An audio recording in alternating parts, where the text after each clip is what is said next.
not written anything. I'm not a very good speaker. I'm more of a mountain person and a weightlifter. I just go someplace like secluded and not come back for a week.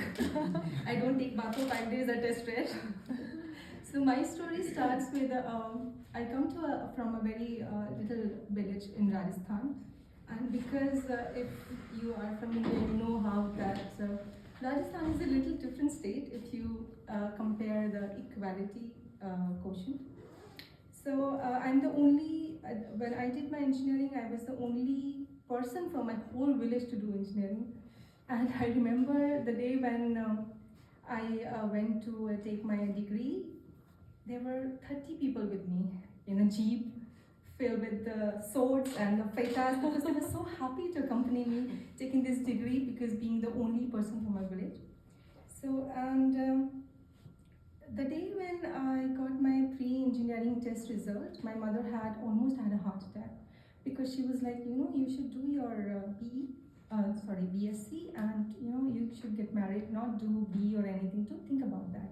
That was the time when Kota was known for this coaching classes.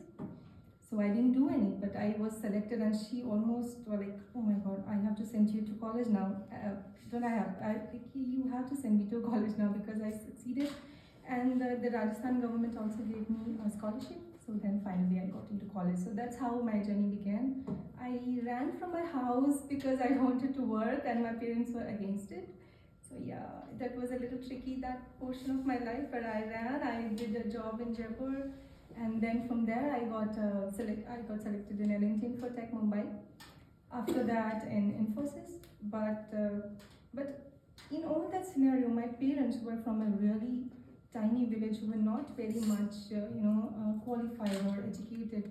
They kind of supported me. They have to rise against my relatives, my society, because that was the time 2000, year 2000, when women in I'm a Rajput from a really tiny village. So for them, sending your daughter to a big city, and then what if she gets married outside your caste? So those were the things I had to really consider, and my parents only had one thing in their mind: you go to college, come back. No telling me that I got a boy for outside of our caste for marriage, because if you do that, you know what is going to happen. I said, no, I'm not doing anything of that. Just let me study and just let me do BE, and then you do whatever you want. But all my kind of prayers were answered in form of my husband. So he's from Pune, but I would just like to thank that person. He's the one person who gave me the freedom. You must have seen so many memes on social media. What does a woman want? And then they show them a list. This is what women want. No men can understand what a woman wants. Women want just one thing. We want freedom. We want to choose our life. We want to do things the way we want. That's the only thing we want. We are not very complicated as we are projected. We just want freedom. Let us go. So my husband is kind of very smart in that thing. He understood that at the first meeting. And when we came, I have 2 sons. When I came here, I kind of was just going through some climbing photos. I really liked mountains, but being from like Rajasthan, we don't have much higher mountains. We have Aravalli hills, which are like parallel. Then there was no question of going to Nepal because it's too far from my place, and I was just busy with my career, with my kids. But when I came here, I realized from Basel, any mountain is just like 3 hours. And I was like, oh my God, I am in my dreamland. I am going to climb over the mountains.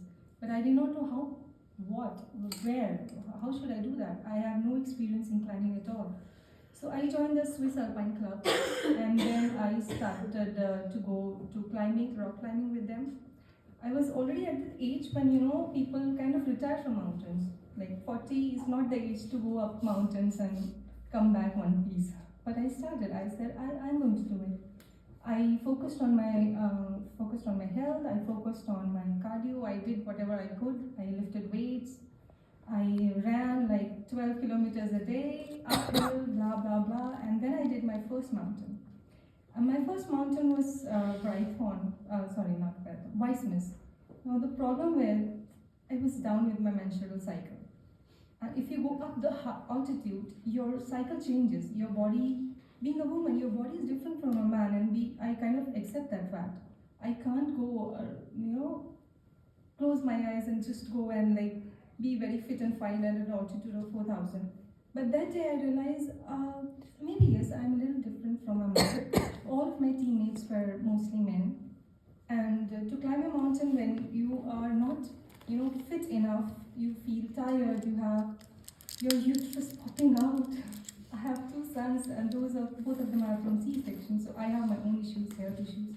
But I thought maybe, it's just in my head. If I more than sometimes, more than health, I feel sometimes your willpower is what makes you climb a mountain. When your health is not taking the first place, let your willpower be your guide.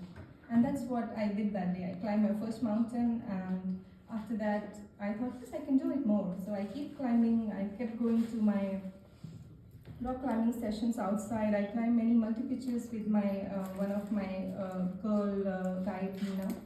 And both Dina and Rahul, my husband, played a major role in helping me throughout. And after that, the day I climbed Matterhorn, the first time I cried on a mountain, because Matterhorn is every climber's dream. If you see Matterhorn and the shape it has, climbing it was it was like giving birth to another child. Oh my God, it was that difficult. The last time I felt overwhelmed was when my kids were born, and then when I climbed Matterhorn. There was a time where I almost slipped off the mountain, and the drop was 2,000 meters, and I thought, oh, okay, I'm not going to survive. I ended up with a shoulder injury. But after that, the moment I stood at the top with my tricolor, I felt so overwhelmed. I thought, this is it. This is the day I was born for. This is what I've worked hard for. Then we came down 2,900 meters, one in single day. That was close to 14 hours of non-stop climbing. We did not take a break of even 10 minutes. There was no way we could take a break. And after that, this year, maybe I think I'll climb Mont Blanc and a few more mountains. But when I speak about this, and when I think about where I was 20, 25 years back, like fighting with my parents, let me please go. The first time I set foot on a train was when I was in second year of my engineering. I haven't seen train before. So my friends were like, Yogita, you should go with a coconut so that the train runs smoothly. And then when I was in my second year of engineering, I went to Jaipur for this paper presentation, and the speaker was welcoming everyone, and he was saying that we are so honored to have one girl among all the boys, and I was like, yeah, and then I realized, oh, it's me, good. So from coming from a background like that, and then standing here in front of all of you esteemed people, I feel so privileged and so honored. And sometimes I feel it's like, dream is not very, you can dream of achieving anything you want and work towards it. And I feel equality, you don't have to climb a mountain to, help equality of women. All you have to do is listen to her, think what, support her, and if she falls, just kind of help her getting up on feet again. That's all we want. Women are not complicated, we just want freedom. So for this, I would just like to recite one of my poems, which I wrote a couple of years back. It's in Hindi, hopefully it's okay. दुत्कारी गई मारी गई, एक दिन तो जुए में भी हारी गई। हाँ मैं एक औरत हूँ, वो तुम जिसे अपनी बेटी भी कहते हो। सती बनी सीता बनी, कभी आम्रपाली कभी पतिता बनी, कभी 5 वरों का वरण किया, कभी तुमने मेरा हरण किया।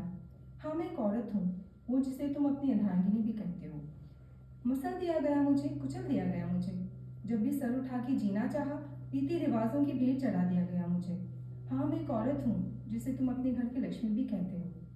अपने लहू से सींचा तुम्हें, अपने वक्षों में खींचा तुम्हें, पन्नाधाय का बलिदान भूल गए, पद्मिनी का आत्मदाह भूल गए।